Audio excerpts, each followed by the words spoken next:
भाई और बहनों, मातृशक्ति को नमन। स्टूडियो में आपका हार्दिक स्वागत है, अभिनंदन है, सत्कार है।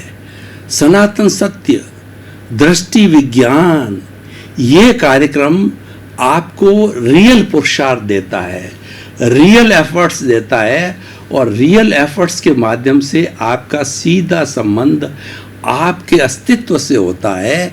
आपके शरीर के अंदर शरीर भी और आत्मा भी है, तो जो हमारा रियल पुरुषार्थ सीधा आत्मा से जुड़ता है, तो उससे आपकी जो भ्रांत विचारधारा है, रॉन्ग बिलीफ है, वो समाप्त होकर के आपको राइट बिलीफ मिलती है, आपको सम्यक दर्शन मिलता है। यही हमारे इस जो है वो कार्यक्रम का उद्देश्य है और ये कार्य हम अलग अलग एपिसोड्स के माध्यम से करते हैं। तो आज हमारा बहुत सुंदर विषय है कर्णवीर्य। भाई और बहनों, हमारे सामने दो तरह के जगत है, एक तो बाह्य जगत और एक भीतरी जगत।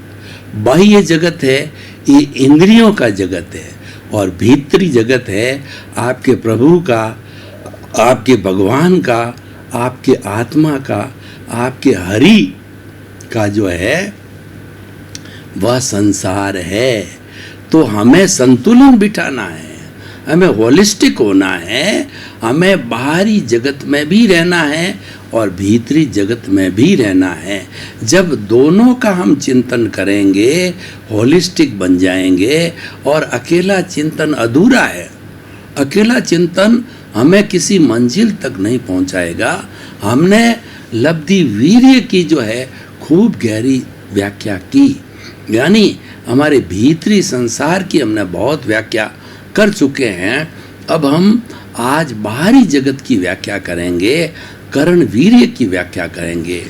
कर्ण वीर्य का लब्धि वीर्य, आत्मा की शक्ति को लब्धि वीर्य कहते हैं, जिसकी चर्चा हम कर चुके हैं। और दूसरा होता है कर्ण वीर्य, शरीर की शक्ति को कर्ण वीर्य कहते हैं, यानी मन वचन काया की जो है हम जितना भी काम करते हैं वह कर्ण वीर्य के द्वारा आता है। और मेडिकल साइंस की भाषा में बात करें तो वो हमारी विटालिटी है, प्राण शक्ति है। और ये हमारी प्राण शक्ति का केंद्र भी है। जो हमारा जो नाभि का केंद्र है वो हमारी प्राण शक्ति का केंद्र तेजस केंद्र कहलाता है, विटालिटी का केंद्र कहलाता है। और ये विटालिटी 4 चीज़ों से बनती है।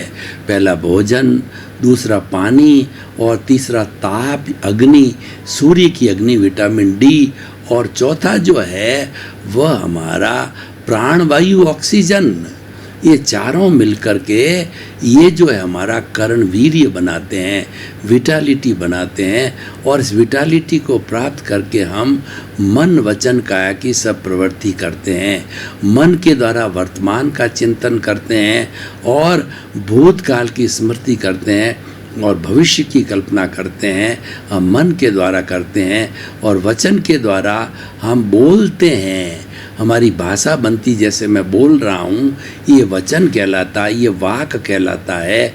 और वचन के माध्यम से जो है हम पूरे समाज से संपर्क करते हैं और अपना कोई भी तरह की गतिविधि, कोई कार्य करते हैं। अगर हमारे पास में वचन न हो तो हम गूंगे रह जाएंगे। जो बेचारे गूंगे व्यक्ति होते हैं उनके पास में कंठ जो है, ये वचन जो बनता है कंठ, तालु और जो है वो जीभ से और दांतों के संयोग से मिलता है, तो वो बेचारों के बाद में वोकल कॉर्ड होता नहीं है, इसलिए वो गूंगे होते हैं। ये जो है उनका जो है कर्म का उदय है, तब कोई गूंगा रहता है, कोई बधिर रहता है और कोई हैंडीकैप होता है। तो इस तरीके से ये तो अपने अपने कर्मों का फल होता है। तो गूंगे व्यक्ति के लिए कहा गया है कि आत्म अनुभव बात की, जो कोई पूछे बात, सो गूंगा गुड़ खाई के और कहे कौन मुख स्वाद। एक गूंगे व्यक्ति को जो है हमने गुड़ दे दिया, उसने गुड़ खा लिया, उसको मीठा लगा, आप उससे पूछते हो इसका स्वाद कैसा है, तो वो कहता है आ आ आ, बोल नहीं पाता, उसका वोकल कॉर्ड डिस्ट्रॉय हो चुका है। तो वो अनुभव सब करता है। तो ठीक उसी तरीके से हमारी जो लब्धि वीर्य, हमारी जो आत्मा है, उसका हम अनुभव हर क्षण करते हैं, लेकिन उसको हम हाथ पे दिखा नहीं सकते अनुभव, क्योंकि वह अमूर्त है, वह अक्रिया है। अनुभव क्या है? कौन बुला रहा है, कौन हमको खिलाने वाली कौन सी शक्ति है, बुलाने वाली कौन सी शक्ति है? ये हाथ हिल रहे हैं, किसकी शक्ति से हिल रहा है? सिर हिल रहा है, किसकी शक्ति से मिले? पलकें झपक रही है, किसी की शक्ति से जल रही है? ये सब लब्धि वीर्य की शक्ति से चल रही है, परमात्मा की शक्ति से चल रही है, आत्मा की हाजिरी से चल रही है। वरना मैं आपको बताऊं, किसी अगर मान लो एकदम से अभी अभी मुर्दा बना हो, जो फ्रैक्शन ऑफ सेकंड पहले वो बोलता था, अब क्यों नहीं बोलता है? क्योंकि हंसा उड़ गया, उसकी आत्मा चली गई है, उसका लब्धि वीर्य समाप्त हो गया है। अब कारण वीर्य भी काम नहीं करेगा। करण वीर्य है, लब्धि वीर्य की हाजिरी में ही काम करता है। तो इस शरीर की कोई भी स्थिति होती है, वो सारी जो है वह कर्ण वीर्य, लब्धि वीर्य की वजह से होता है। आत्मा की हाजिरी बिना ये शरीर शून्य है, ये जीरो है, ये जड़ है और ये जला दिया जाता है। इसीलिए हमारा जो ये शरीर है मिश्र चेतन है, क्योंकि आत्मा की हाजिरी की वजह से जो है ये शरीर है वह एक चेतनवत काम करता है। सब प्रकार की जैसे चेतना कार्य करती है वैसा ही लगता है। लेकिन हमारे जो प्योरली जड़ होते हैं, जैसे कि टेबल है, कुर्सी है, और जो हमारा मकान है, जो हमारा मोबाइल है, ये बेचारे जड़ होते हैं तो चलाए चलते हैं। ये अपने आप उनके अंदर कोई भी चेतना नहीं होती है। जिसमें चेतना होती है उसी में सुख दुख की अनुभूति होती है और वो फीलिंग्स होती है, जड़ में नहीं होता है। ये बेसिक डिफरेंस है। तो हमारा कर्ण वीर्य है, ये सारी प्रवृत्ति करता है और ये विटालिटी कहलाता है मेडिकल साइंस की भाषा में, और विटालिटी बनती है। इसीलिए विटालिटी को सुदृढ़ करने के लिए डॉक्टर में सप्लीमेंट्स देते हैं, vitamin A, vitamin B, vitamin C, vitamin B D. हमारी प्रतिरोधात्मक शक्ति जो कि डाउन हो गई है उसको पुनः जो पुनर्जीवित करते हैं, उसको बढ़ाते हैं। और ये इम्यून सिस्टम भी है, ये भी हमारा विटालिटी से जुड़ा हुआ है, कर्णवीर्य से जुड़ा हुआ होता है। जो ये कर्णवीर्य सक्रिय होता है तब आदमी स्फूर्ति से कोई भी काम कर सकता है, डायनेमिक कर सकता है। और कर्णवीर्य अगर कमज़ोर है तो व्यक्ति कोमा की स्थिति में चला जाएगा। उसके प्राण तो खड़े हैं लेकिन जो रहेगा कोमा में। हमें कर्णवीर्य को समझने के लिए जो है प्राण और पर्याप्ति को समझना है। जो है पुद्गलों की शक्ति को पर्याप्ति कहते हैं, चेतना की शक्ति को प्राण कहते हैं। जैसे कि हमारा कान, नाक, पांचों इंद्रियां पुद्गल है, ये जड़ है, लेकिन इसमें प्राण फूंकने वाला जो है वो 10 तरह के प्राण होते हैं। 5 इंद्रियों के प्राण, मनोबल, वचन बल, काय बल और श्वासोच्छ्वास प्राण, आयुष्य प्राण, और उसके श्वासोच्छ्वास और आयुष्य प्राण। तो इसीलिए देखिए 5 तो इंद्रियों के प्राण हो गए। एक एक इंद्रिय जब, जैसे बोलने वाली इंद्रिय है, सुनने वाली इंद्रिय है, देखने वाली इंद्रिय है, स्पर्श करने वाली इंद्रिय है और ग्रहण इंद्रिय है, इन सब को जो है वो प्राण होता है, वह हमारा लब्धि वीर्य से मिलता है। इसीलिए 10 प्राण कहे गए हैं। और इसमें से 9 प्राण चले भी जाएं, 10वां प्राण खड़ा है तो वो प्राणी तब तक जिंदा रहेगा जैसे कोमा में रहता है। और आपने कभी देखा होगा लेह और लद्दाख जो हमारी जो सरहदें जहाँ पे बर्फ़ जमा रहता है, तो वहाँ पर हमारे देश को आज़ादी दिलाने वाले हमारे जो फ्रंट पे काम करने वाली जो हमारी सेना है, तो सेना के जो लोग होते हैं, सैनिक होते हैं, वो बेचारा सरहदों पे काम करके अपने शरीर की, अपने जीवन की बाजी लगा करके शहीद होकर के भी हमको आज़ाद रखते हैं और हम आनंद के साथ रहते हैं। हम यहाँ रंगोली मनाते हैं, होली मनाते हैं, दीपावली मनाते हैं, रक्षाबंधन करते हैं, और वो बेचारे सरहदों के ऊपर गोली खाते हैं, शहीद होते हैं, तो उनको प्रणाम है। इसीलिए हमेशा 15 अगस्त या हमारा 26 जनवरी, कोई भी बड़ा देश का कार्यक्रम, शहीद को सबसे पहले याद किया जाता है, उनके सामने नतमस्तक होया जाता है, उनको सैल्यूट दी जाती है, उन्हें याद किया जाता है। क्योंकि हमारी सुरक्षा उनकी वजह से ही है। उन्होंने अपने जीवन की बाजी जीवन के ऊपर खेल करके हम लोगों को शांति में रखा। तो भाई और बहनों, ये उनका प्राण है ना, 6 महीने तक उनका आयुष्य खड़ा रहता है। तब वो बर्फ़ की शिलाओं के अंदर जिंदे मिल जाते हैं, फिर उनको गर्म किया जाता है, दवाई दी जाती तो वो जिंदे हो जाते हैं, क्यों? उनका आयुष्य खड़ा है। कोमा का उदाहरण लीजिए, उनका आयुष्य खड़ा है। 8-8, 10-10 साल जो है कोमा के अंदर लोग रहते हैं। तो भाई और बहनों, कर्णवीर्य की बात कही हमने, पर्याप्ति जिससे कर्णवीर्य सुदृढ़ होता है और पुद्गलों की शक्ति प्राप्ति, उसकी हम बात करते हैं। आहार प्राप्ति, शरीर प्राप्ति, इंद्रिय प्राप्ति और जो है भाषा प्राप्ति, मन प्राप्ति और स्वास्थ्योच्छ्वास प्राप्ति, ये 6 प्राप्तियाँ होती है। तो इनका जो पुद्गल काम करते, मैं बोल रहा हूँ, ये पुद्गलों से माध्यम से बोल रहा हूँ, ये इसकी भाषा प्राप्ति है। ये पुद्गलों की शक्ति से बोल रहा हूँ, जब इतना जोर से बोल रहा हूँ। अगर मेरी भाषा जो है प्राप्ति नहीं होगी तो मैं धीरे धीरे बोलूँगा, एकदम रुकता रुकता बोलूँगा, क्योंकि भाषा प्राप्ति के पुद्गल क्षीण हो गए। जब कोई व्यक्ति मृत्यु के करीब जाता है तो ये कर्णवीर्य क्षीण हो जाता, क्योंकि लब्धि वीर्य तो आत्मा की शक्ति है, वो तो अजर है, अमर है, उसके अंदर कोई फर्क नहीं आता है। भूत में, भविष्य में, वर्तमान में तो आत्मा मूल स्वरूप में ही है, वो तो मुक्ति की अवस्था में ही है, उसका कुछ नहीं, न तो बिगड़ा है न बिगड़ेगा। वो तो इस जो पर्याप्ति, इस पुद्गल कर्णवीर्य के संपर्क में आ गया, इस कारण उसको अपनी ड्यूटी निभानी पड़ रही है, इसके साथ रहना पड़ रहा है। जब ये जीरो हो जाएगा, जो हमारा कार्बन शरीर है वह आत्मा को इस शरीर से जोड़े रखता है। उस कार्बन शरीर के कारण ही ये हमारा जो है कर्णवीर्य है, यह हमको ये शरीर मिला है। गंगोत्री कार्बन शरीर है। देखिए कि गंगा जो है वो शिव जी की जटा में गंगा है, और वो हरिद्वार से कैसे निकली कि वहाँ राम के पूर्वज है, वो भगीरथ जी ने खूब बड़ी तपस्या करी और शिवजी भगवान की तपस्या करके उनको प्रसन्न किया कि आप गंगा अपनी जटा में से गंगा को बहाइए, ताकि कि और हरिद्वार में वो गंगा बही, ताकि गंगा पूरे हिंदुस्तान में बहती बहती इसका पवित्र जल है, पापियों को शुद्ध करेगा और उनको मुक्त करेगा, तब ये गंगा बही। तो हमारी गंगोत्री कार्बन शरीर है।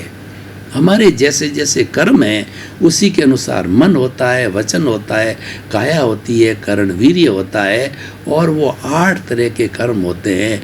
जो भी हम पिछले जन्म के अंदर भाव सत्ता के साथ में, लब्धि वीर्य के साथ के जो है प्रेजेंस के अंदर वो भाव कर देते हैं, तो जैसे जैसी प्रतिष्ठा करते हैं उसके जैसे कॉजल डालते हैं, वो कॉजल बॉडी कहलाती है, और वह हमारी एक प्रतिष्ठित आत्मा को हम चार्ज करते हैं। वो चार्ज होकर के इस जन्म के अंदर वो डिस्चार्ज प्रतिष्ठित आत्मा होती है, वो कर्णवीर्य बन जाती है, और वह धीरे धीरे धीरे बैटरी है खुलती रहती है, और ये ऑटो मोड से चलता, मैकेनिकल है, ये चलता रहे। कर्णवीर्य मैकेनिकल है, कर्णवीर्य जड़ है, और जड़ वह होता है जिसमें वर्ण होता है, गंध होता है, रस होता है, स्पर्श होता है, जो गलन मिलन धर्मा होता है। कि आज जो है जो अपने जो कहना चाहिए कि जो आज मिट्टी है कल सोना बन जाती है, परसों चांदी बन जाती है, वो अभ्रक बन जाती है, भोडल बन जाती है। हमारे जो भौतिक विज्ञानियों ने 116 तरह के जो है सब्सटेंसेस, एलिमेंट्स बताए, तो वे बदलते रहते हैं। जो बदलता है वह उसका नाम, जो संचरण करता है वो संसार कहलाता है। हर क्षण हर वस्तु बदलती रहती है, परंतु ये बदलाव समझने की बात है। ये बदलाव कर्णवीर्य साइड, जड़ साइड या शरीर साइड है, जो पेरिशेबल है, जो नाशवान है, उसी पर ये नियम लागू होता है बदलाव का। आत्मा पे बदलाव का नियम लागू नहीं होता है। अब देखिए दोनों साथ साथ है, एक दूसरे के पूरक है, एक दूसरे के कॉम्प्लीमेंट्री है। आत्मा है तो कर्णवीर्य होता है, शरीर चलता है। आत्मा नहीं है यानी लब्धि वीर्य नहीं है तो ये भी समाप्त हो जाता है।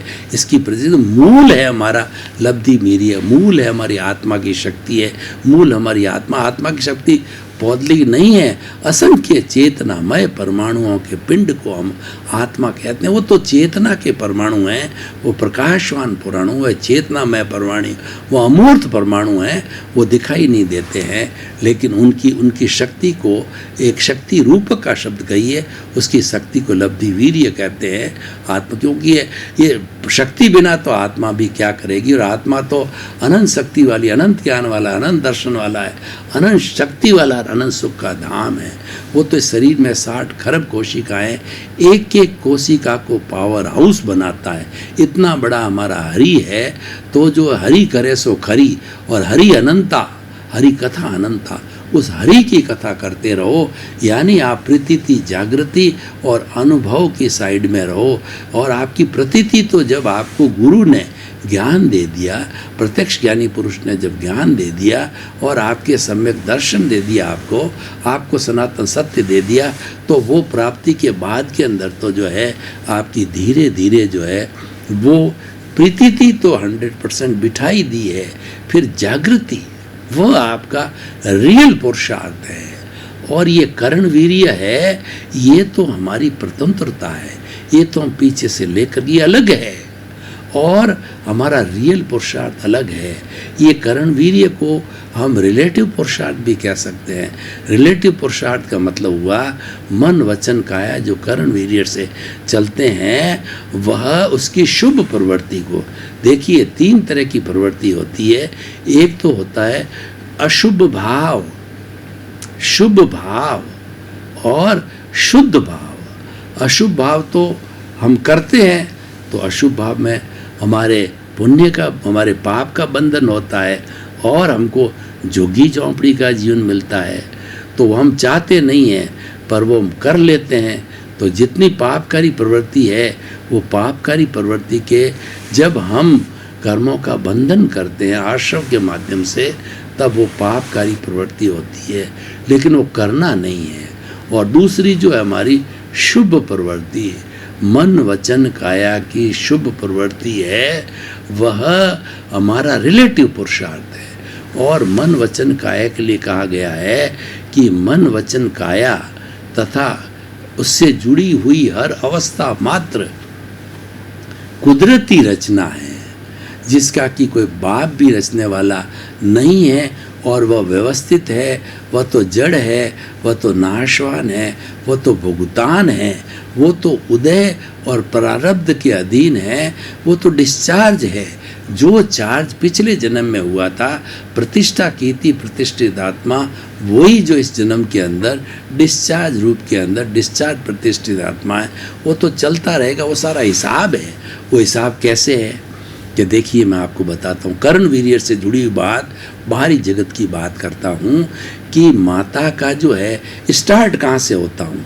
मैं आपको बाहरी जगत का स्टार्ट से ले जाता हूँ, ये पौद्गलिक जगत में ले जाता हूँ कि पिता का स्पर्म और माता का अंडज, जब माता पिता इंटरकोर्स करते हैं तो उनका एक स्पर्म और उनका एक अंडज, एक इंटरकोर्स के अंदर 9 लाख स्पर्म निकलते हैं, लेकिन अंडज एक ही होता है। उस अंडज को तोड़ने की 9 लाख कोशिश करते हैं, सब फेल हो जाते हैं, मर जाते हैं, पावरफुल हो जाता है।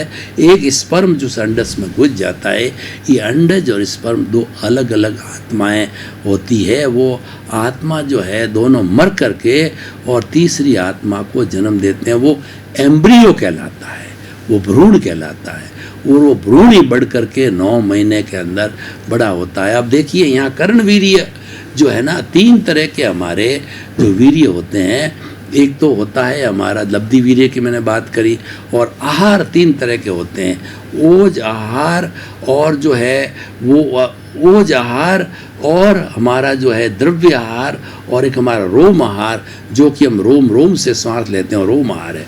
मुंह से भोजन लेते हैं, वो हमारा द्रव्य आहार। और ओज आहार एक बार जब हम जन्म लेते हैं तब वो ओज आहार एक बार मिल जाता है, वो जिसको हम कर्ण वीर्य कहते हैं, वो जीवन भर चलता रहता है। तो कर्ण वीर्य हमारा ओज आहार है, और द्रव्य आहार हम रोज करते हैं विटालिटी को बनाने के लिए। तो सारी चीज़ों का, और ये इन सब में पर्याप्ति का उपयोग होता है, क्योंकि पर्याप्ति जड़ है और लब्धि वीर्य वो प्राण शक्ति है, वो आत्मा की शक्ति है। तो इसीलिए इसको जो है हमने जो है वो यहाँ से डेवलप किया। भ्रूण बढ़ता जाता है, फिर 9 महीने जो है माँ के पेट में रहता है, और 9 महीने जब बच्चा उल्टा लटकता है तो परमपिता परमेश्वर से जो प्रार्थना करता है कि यहाँ गंदगी है, गर्मी है और मैं सहन नहीं होती, मुझे जल्दी से जल्दी बाहर निकालो। बाहर निकल के हे हरि भगवान, हरि अनंता, हरि कथा अनंता, मैं तुम्हारी कथा करूँगा, दूसरा कुछ भी बात नहीं करूँगा, मैं तो जो है वो हरि का ही भक्त बन के रहूँगा। लेकिन क्या है कि वो बाहर निकलता है, माया को देखता है, और मूल क्या है कि जैसे भाव करके आया था वो द्रव्य, वो जन्म लेते ही कुदरत के गिरफ्त में आ जाता है। कुदरत की रचना, कुदरत के कानून के अंदर आ जाता है। माँ जन्म देने वाली तो माँ है, लेकिन माँ तो एक निमित्त है, लेकिन उनका संचालन करने वाली कुदरत है। वो है पृथ्वी, जल, अग्नि, वायु और आकाश, उसका सब्सटेंस है। और वह कुदरत द्रव्य क्षेत्र काल भाव से जुड़ी हुई, और वो कुदरत है, वह उसके कानून, जो उसकी रचना होती है 6 तत्वों से होती है, चेतन, जड़ और दूसरा मोशन और रेस्ट, टाइम और स्पेस या स्काई। तो इस तरह सारी मिलके कुदरत बनती है, और ये कुदरत इसका सबका संचालन करती है, सब मिलकर के संचालन करती है। तो सारा कर्ण वीर्य का मैंने बात बताई कि मैं बोल रहा हूँ, ये कर्ण वीर्य से बोल रहा हूँ, ये पर्याप्ति, मेरी भाषा पर्याप्ति है।